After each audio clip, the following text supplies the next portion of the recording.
사사기 16장 1절에서 14절입니다. 키워드는 가사로 간 삼손, 자기 힘, 자기 만족, 떠나가야 할 곳입니다. 삼손이 가사에 가서 거기서 한 기생을 보고 그에게로 들어갔더니 가사 사람들에게 삼손이 왔다고 알려지매 그들이 곧 그를 애워싸고 밤새도록 성문에 매복하고 밤새도록 조용히 하며 이르기를 새벽이 되거든 그를 죽이리라 하였더라. 삼손이 밤중까지 누워있다가 그 밤중에 일어나 성 문짝들과 두 문설주와 문 빗장을 빼어가지고 그것을 모두 어깨에 메고 헤브론 앞산 꼭대기로 가니라. 이후에 삼손이 소랫골짜기에 들릴라라 이름하는 여인을 사랑하매 블레셋 사람의 방백들이 그 여인에게로 올라가서 그에게 이르되 삼손을 깨어서 무엇으로 말미암아 그 큰 힘이 생기는지 그리고 우리가 어떻게 하면 능히 그를 결박하여 굴복하게 할 수 있을는지 알아보라.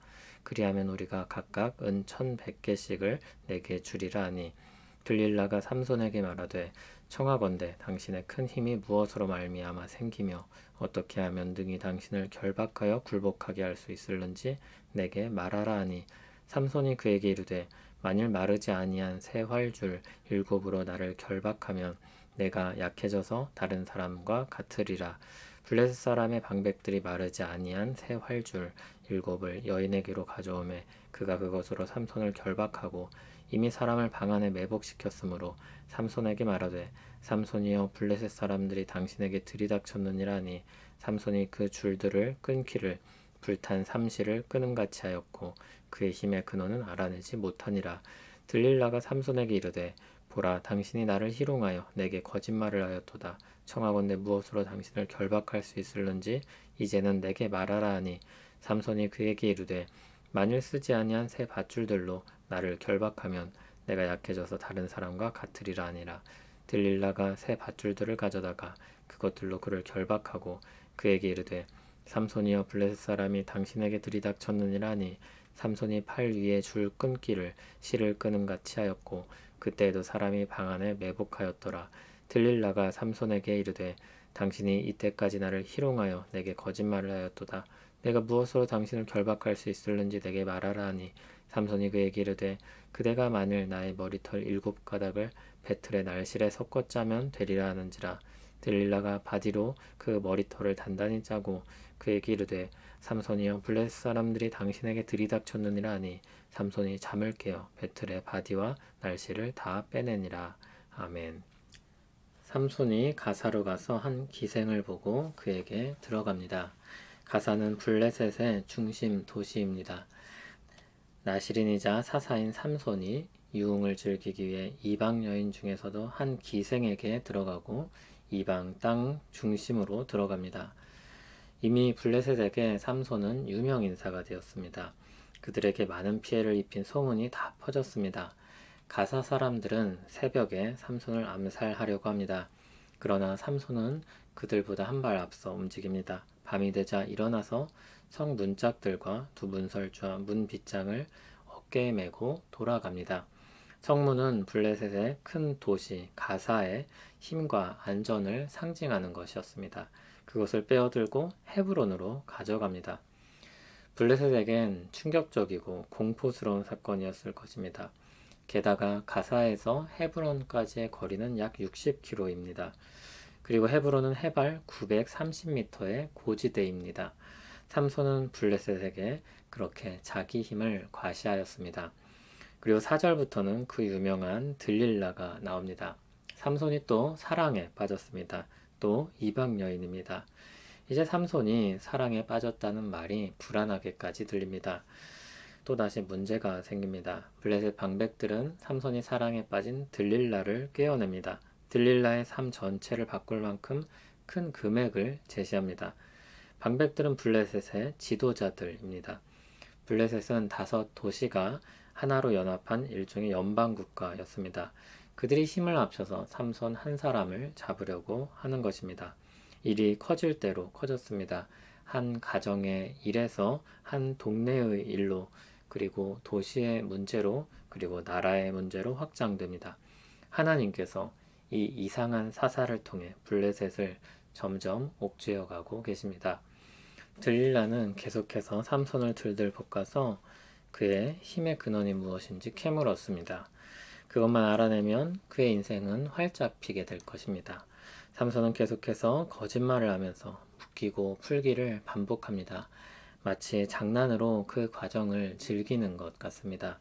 이러한 삼손의 행동은 믿음에서 나온 것이 아니라 자신의 힘에 대한 자만심에서 나온 것입니다. 다음 단락을 보면 삼손이 자신의 힘이 하나님께로부터 온 것이라는 것을 마음에 두고 있지 않다는 것을 보게 됩니다. 그것은 그의 힘이었습니다. 그는 자신에게 주신 힘을 자신의 유흥을 위해 사용하고 있습니다. 그리고 그것이 자신에게 완전히 귀속된 것처럼 생각하고 있습니다. 삼손은 자신감이 넘칩니다. 그는 여호와의 영으로 말미암아 아주 강력한 힘을 발휘할 수 있었습니다. 만일 삼손이 하나님으로부터 그 힘이 왔다는 것을 알고 자신이 나실인이자 사사라는 것을 의식했더라면 그 힘은 전혀 다른 방식으로 사용되었을 것입니다. 그러나 삼손은 하나님이 주신 재능과 자리를 자신을 위해 사용합니다. 자신의 즐거움과 사랑을 위해 사용합니다. 아무리 좋은 재능이라도 나쁘게 쓰일 수 있습니다. 똑똑한 사기꾼, 힘센 강도 모두 그런 예입니다. 삼손은 자신의 재능을 하나님과 분리시켰습니다. 하나님이 없이도 하나님을 의식하지 않아도 자신 손에 힘이 있다고 생각했습니다. 그리고 자기 소견에 옳은 대로 살았던 것입니다. 그가 사랑했던 여인도 자기 만족에 불과했을지 모릅니다. 그는 자기 눈에 보기 좋은 사람을 소유하고자 했던 것입니다. 이스라엘을 압제하는 강대국 블레셋의 여인 중에서도 아름다운 여인을 자신이 취할 수 있다는 자기 만족이며 과시인 것입니다. 그는 자신을 사랑했을 뿐입니다. 그의 힘은 계속해서 잘 작동했습니다. 사랑에는 실패했을지 몰라도 그는 힘으로 모든 것들을 평정했습니다. 그러나 이제 곧 실패하게 될 것이고 그제서야 그는 기도를 하게 될 것입니다. 자기 힘으로 자기 만족으로 살던 사람이 궁지에 몰려서 어쩔 수 없이 하나님을 찾습니다. 삼손은 딥나에서 있었던 사건을 통해서 하나님에 대해서 배워야 했습니다. 삼손은 사사시대를 보여주는 상징적인 인물입니다. 삼손 저 나쁜 놈 하고 돌아서면 우리에게 아무 유익이 없습니다. 사사기를 읽는 의미가 없습니다. 우리는 언제나 이 말씀들을 통해서 우리 자신을 돌아보아야 합니다. 죄가 사람을 어떻게 지배하는지 살피고 어디로 이끌고 가는지 배워야 합니다. 배우고 아는 것으로는 부족합니다. 우리 힘 되시며 주 되시는 주님께로 나아가야 합니다. 삼손의 문제는 결국 주님의 부재 문제였습니다. 그가 주님으로부터 떨어져 살았던 것이 문제였습니다. 예수님은 우리를 그런 죄로부터 건지시기 위해 이 땅에 오셨습니다. 그 절망과 비참함에서 꺼내시기 위해 우리를 위하여서 십자가를 지셨습니다. 우리 힘으로 나올 수 없는 수렁으로부터 우리를 빼내셨습니다. 비우는 것만으로는 충분하지 않습니다. 아는 것으로도 충분하지 않습니다. 자기 중심의 마음으로부터 떠나야 합니다.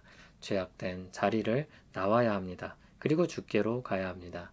엎드려야 합니다. 기도해야 합니다. 그 안에서 주신 재능과 모든 것들을 사용해야 합니다.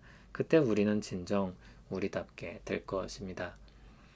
우리를 죄에서 건지시고 주의 사랑 안에서 살게 하신 은혜를 찬송합니다. 우리 마음이 주를 향하게 하시고 죄악된 자리에서 떠나 살게 하옵소서. 끈질긴 내 욕망과 싸우고 세상이 주는 두려움으로부터 나오게 하옵소서. 주 안에서 평화 누리며 살게 하옵소서. 예수님 이름으로 기도합니다. 아멘.